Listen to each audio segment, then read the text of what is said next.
ऐसे नजरें तुम मुझसे चुराना जरा तेरा इरादा तो बता।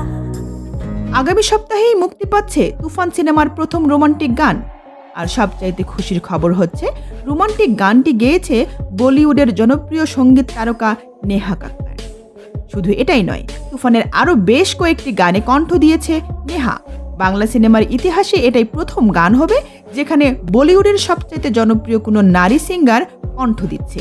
এছাড়াও শোনা যাচ্ছে বিগ আয়োজনে গানটির শুটিং হয়েছে কলকাতার রামোজি ফিল্ম সিটিতে। গানটিতে একদম ভিন্ন লুকে ধরা দিবে শাকিব খান। এছাড়াও গানটিতে দেখা যাবে কলকাতার জনপ্রিয় নায়িকা মিমি চক্রবর্তীকে। চোখ ধাঁধালো সুন্দর লোকেশনে নাকি শুটিং হয়েছে গানটি। সব মিলিয়ে সবার মুখে মুখে থাকার মতো একটি গান আসতে চলেছে তুফান টিমের কাছ থেকে। আর তুফান সিনেমাটি যে বক্স অফিসে আগুন ধরাতে আসছে সেটা তো বলাই যায়। এমন মারমার অ্যাকশন দৃশ্য দুই বাংলার আর কোনো সিনেমায় হয়নি। বলতে গেলে বাংলা সিনেমা ইন্ডাস্ট্রির ইতিহাস পাল্টে দিতে পারে তুফান। আর তুফান মুক্তির পর যে শাকিব খানের জনপ্রিয়তা আরও দ্বিগুণ হয়ে যাবে সেটা তো ইতিমধ্যেই দেখা যাচ্ছে সোশ্যাল মিডিয়ায়।